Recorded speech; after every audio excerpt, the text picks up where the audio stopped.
So we have none other than Miss Shar bringing sunshine to your timeline via the usual suspects, filling in, stepping in, schmooving her way over the peanut butter in place of schmoove. You know what I mean? Schmoove with the SCH.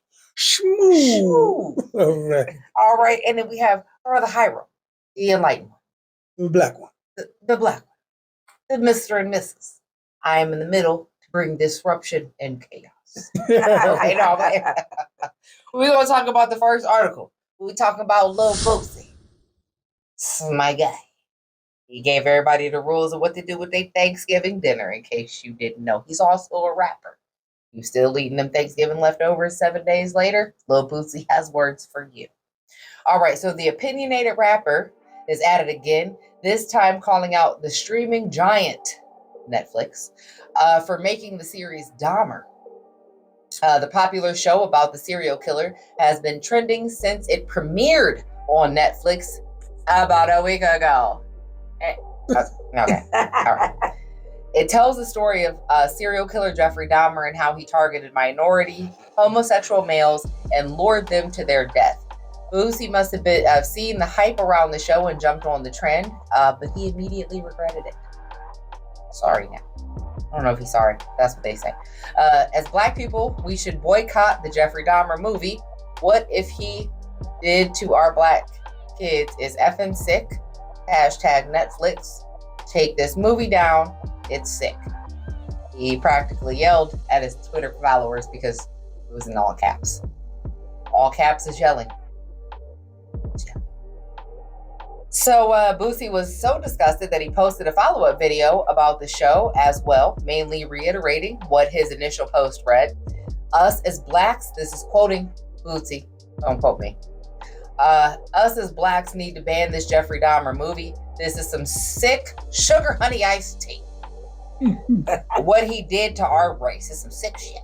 Okay. So he insisted that the victims need to be compensated immediately. Quote, the victim's family should be getting paid off every dollar that Netflix makes. It's fucking sick. I didn't say it. Boosie did. Okay. So in his post, Boosie was extremely fired up in his claims. He can't believe that Netflix is doing this and again called for a boycott immediately. Another insisted that rap game is worse. Keep the same energy for rappers in the community that brag about the bodies they have. Good point. Okay, that's what they said. Should we boycott your music, Lil Boosie? Or should most of these other rappers, as they are possibly influencing our youth into bad and sick behavior? Asked another. Many pointed out that the rapper's own music speaks of him being involved in worse. Unfortunately, you don't get to have opinions like this when you got music about killing just as many ends, not ninjas, as he actually killed. Lil Boosie getting heat on social media for Dahmer boycott. After the Shade Room posted about Boosie's opinion, he was swiftly reminded by their followers that it was too damn late. He already watched it, Boosie. I seen it. That's what they said. Another reminder to the rapper that this isn't the first we have heard of the vicious murderer. After all the other documentaries that were made, white man, they were like, mate, they didn't want to hear it. So Boosie did have a few supporters, including one who couldn't stomach the show. I didn't write the article. Okay. And comedian Blame It on Quay. Listen, that was about to be a very Polish name. But okay, Blame It on Quay. Who claims he couldn't make it past episode 2 because he kept falling asleep. Now, I don't think you can fall asleep if you disturb, but okay, Quay, we gonna blame it on you. Okay, I was blaming it on the rain before, but it's your fault now. That's the article. Hey, and that's what the article said. You don't even get this on my show. You don't even get this on Mecca Media Morning with Perks. I just read that entire article. The whole thing. Now it still wasn't verbatim because again, if once you read the article, you'll find out the parts that I ad-libbed. There you go. Go to the reportingnewspaperonline.com. What you got to say? I'm gonna let the queen go, the goddess go. What you got to say about the movie and what you saw? Well, about the series. I seen it. I started watching it, and a little bit of history about it here in northeastern Ohio. Seeing that he grew up down in Fairline, the Merriman Valley kind of way. I will say this: I get where Lil Boosie coming from because he may not have a full understanding, or he might not be fully, informed of the whole situation. Mm-hmm. So I kind of understand where he coming from. But I will say I have to jump on the bandwagon with some of the other people because I started watching it, and it's very interesting. And I like stuff where I can see the mind and the acts. It helps me know how to deal with them when I'm out here in the workplace or at the grocery store or at the sports bar. I don't, frequent those things that often, but when I go, then, I need to know, is you looking at me like I'm a piece of meat you want to eat? I'm just being honest. Well, Jeffrey Dahmer just put it in the coffin. Yeah, You're not going anywhere. But not technically. You're not going anywhere. He actually put it in a barrel. But right. But what I'm just saying, but it allows you to see some of the, some of the signs. It allows you to see, what it is. Some things that that's actually crazy. Okay. Besides him, one guy that got away. No, this is just the general police. Okay, one guy that got away once upon a time. He got away. I think he was 14 years old.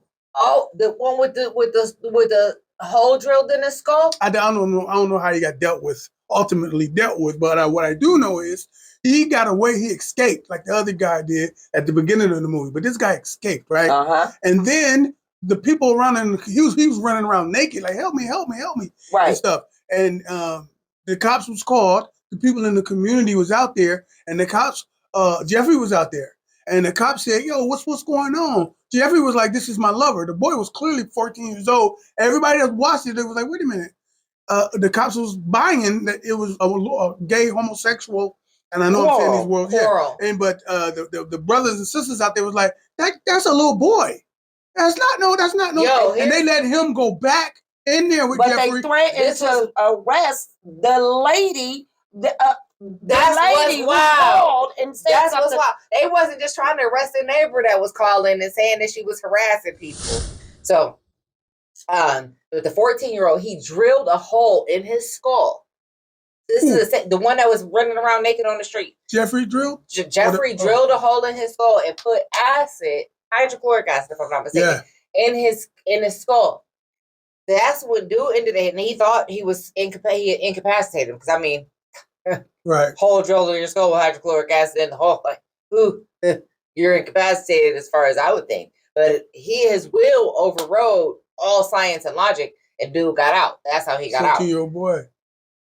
They let him take him back to the house and don't arrest Jeffrey. But they threatened and cuffed the woman that told them, "No, this is wrong. That's a child, blah, blah, blah." And they didn't. They was like, "No, we gonna arrest you if you don't shut up." But that's why I said that the families who have been traumatized by this and everything, I wouldn't just sue Netflix. I would take it far as back all the way back to the policing system. I would. The neighbor that was calling the cops that they threatened to arrest, the lady that got arrested, all of them people, I feel like should be suing, but I don't think that they should be. They should be suing Netflix. I think that if the authorities were held responsible for doing what it is that they say they do when they don't, they wouldn't. No, they serve and protect. Yeah, they do. They serve and protect their own. They're never going to serve and protect us in the right way. No, you got to. You going to. You're going to have to. Because it's too many of us and we get hella tired.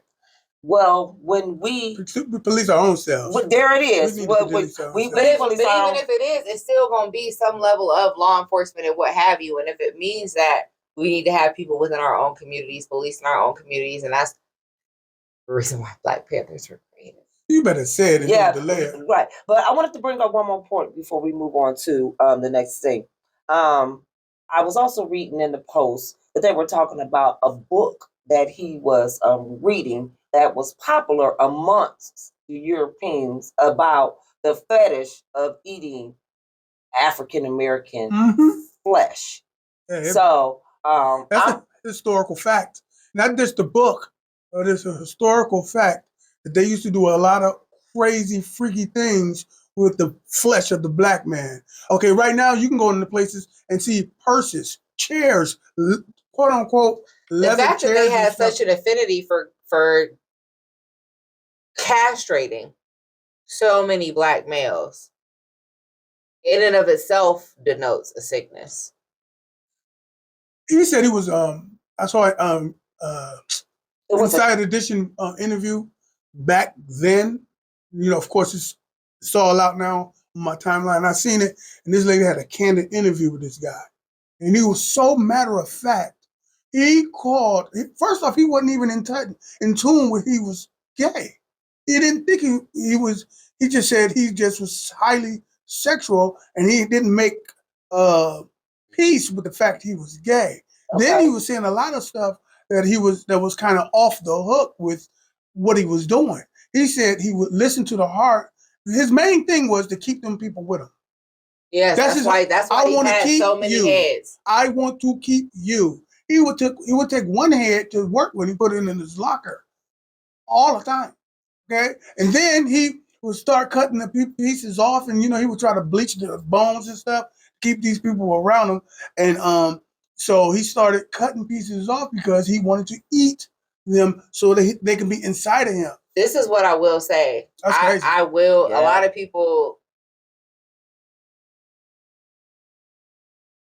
The court system, I'm not necessarily a fan of, right? Because I feel like it's flawed. It needs to be revamped. But I will say that the argument that was made about we need to research this person and find out like what makes him that, what caused you to, I honestly feel like it does need to be researched. I'm too nerdy to. He said he had no answers for it. He didn't, but there's brain scans. There's brain scans with imaging. There's brain scans during sound replay. You know what I mean? There's certain stuff that can be done where you can look and see the synapses and what have you. I just feel like the studies. He called it a compulsion. When you are, I feel addicted, like the studies could have been done, man. When you are, but when you dealing with compulsions, you're dealing with addiction. I'm addicted to doing this. Do you know some people that smoke cigarettes? They're not just addicted to the tobacco. Yeah, it's a mechanism. To the rhythm. They're addicted to the rhythm and the tradition of doing that. There's a physicality, right. There's a mental, there's a sense of I'm a cigarette smoker. I'm like, no, it's not just it. It's an addiction. The whole thing is addiction, right? Period. But then you could be more. You do a lot of stuff that we don't see as addiction. It's compulsion. Like I'm like that at the house with certain things. I'm just literally like that. You can't tell me why I want my plate smats. There's nothing you can study to make me tell you why I want my plate smats. But it is perfect. Though. There's brain imaging. There's MRI. There's technology that can show to where I'm feeling like some people have to have these certain whatever. Yo, the movie with Tom Cruise. You ever watch? It was a movie with Tom Cruise, and they basically in the future there was zero crime. Scary shit. Zero crime because they could predict that you were going to commit this crime. Report? Is that what a Minority Report? They was like, we know you're going to do this, so now we're going to arrest you before you do it because this is what you're going to do. There's brain imaging scams that's available. Sweetheart, that's science. Yo, no, it's not. Look it up, man. Call me. Take it out as a person that's disciplined. That's all that is. I don't even consider, but it's compulsion. It's a compulsion to do it because I've been trained to do that.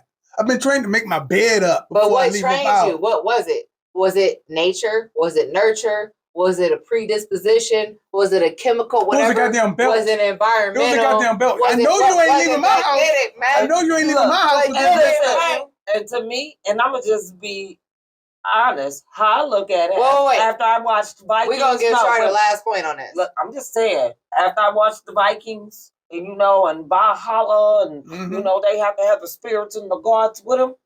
I think he was aspiring to be a strong black man. That's all I'm saying. And he felt like if he ingested, if he just ingested all the blackness and everything, that that he can be a strong black man, and all those spirits would live through him.